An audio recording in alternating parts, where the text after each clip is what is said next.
Live. Hello and welcome to Season 2, Episode 6 of Tangent Boy Live, a place where you'll get one song, one snack, and one great story. Today I'd like to give a shout out to a local company, Twine Graphics. They're based out of Franklin, Tennessee.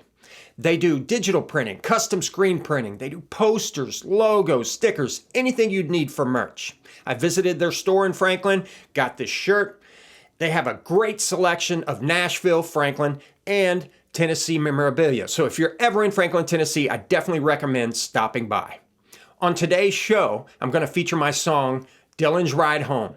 I'm going to tell you a great story of how that song came about, also talk about the recording process. Then I'm going to show you a quick and easy recipe to the Jailhouse Burrito. While working at the Clark County Detention Center in Las Vegas, I watched inmates make this burrito for years. I've never tried to make it, never eaten it. I thought I'd give it a try. Then finally, I'm going to share a story of how I met ojsimpson, who just happened to be an inmate at that detention center. Thanks so much for tuning in. Please subscribe, follow, and share. Let's get this party going. Rock on. This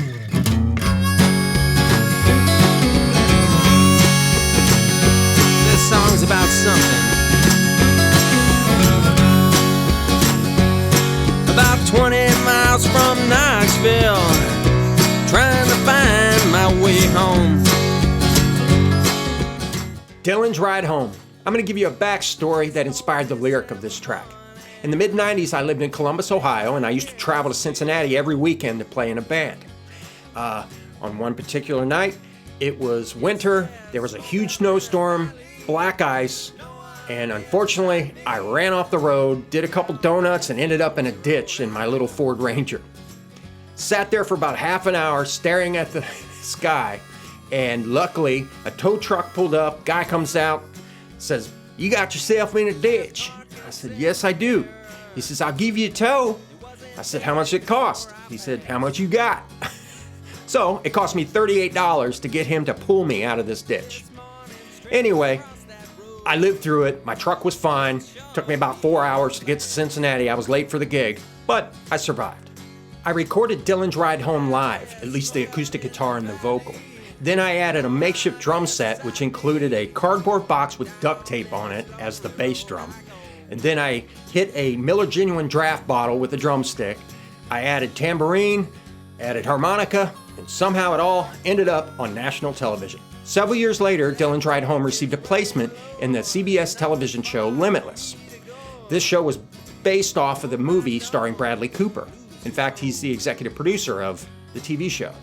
My placement was very short, about 8 to 10 seconds, but it's really cool because the main character looks at his computer, it says play me, he pushes play, and he's on there doing a makeshift or mock-up of Subterranean Homesick Blues with poster boards explaining to himself what happened the night before.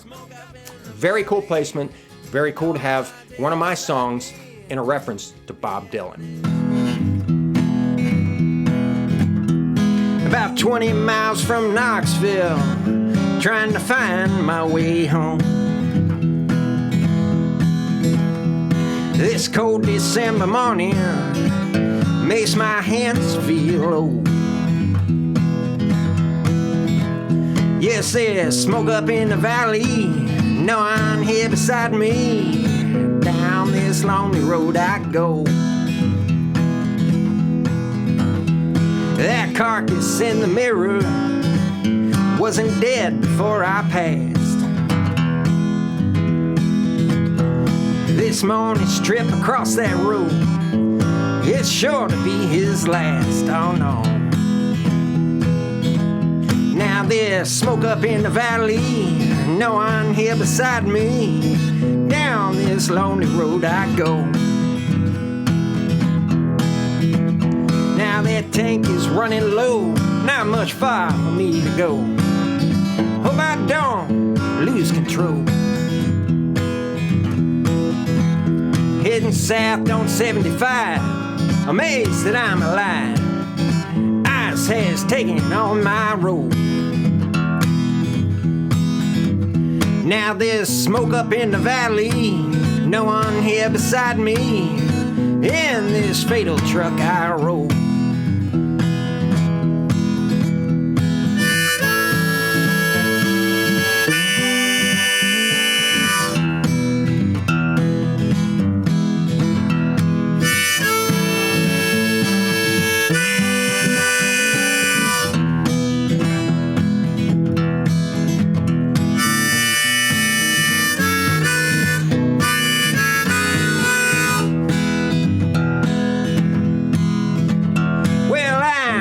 upside down, and my face is to the ground. In the distance I hear a sound, but it ain't really loud. Oh no. There's blood up in my shoes, my face is badly bruised. My life I just might lose. I'm hurting and confused. Oh no. Well, there's smoke up in the valley. I hope someone comes and finds me. I won't make it on my own. Yes, there's smoke up in the valley. At the bottom you'll find me. Guess I'll never make it home.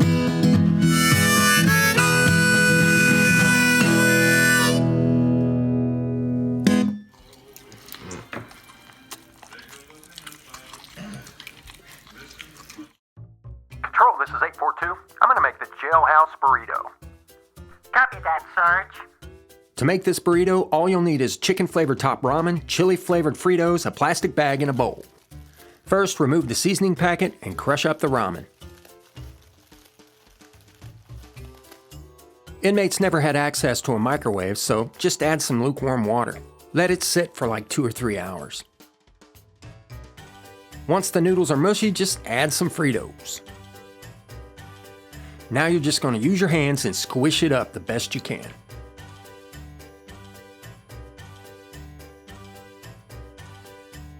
Now you can't forget the most important part. Add your seasoning and mush it up again.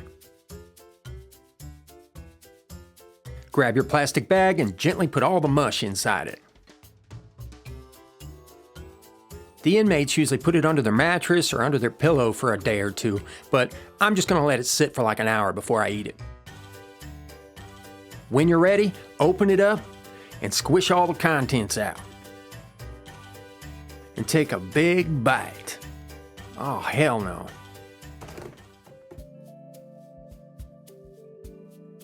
It's story time.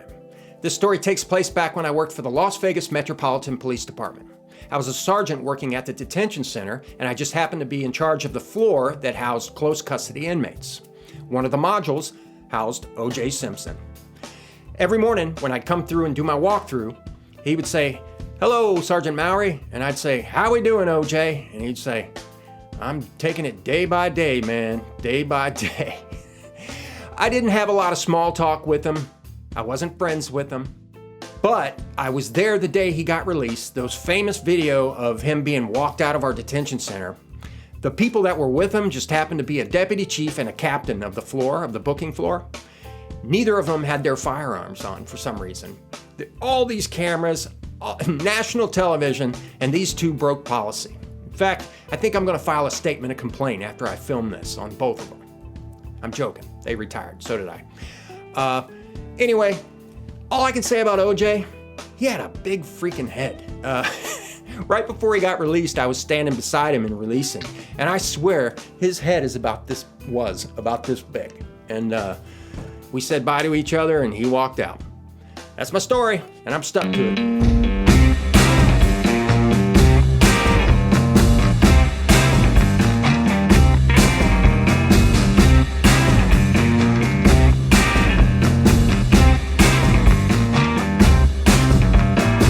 Tangent Boy Live.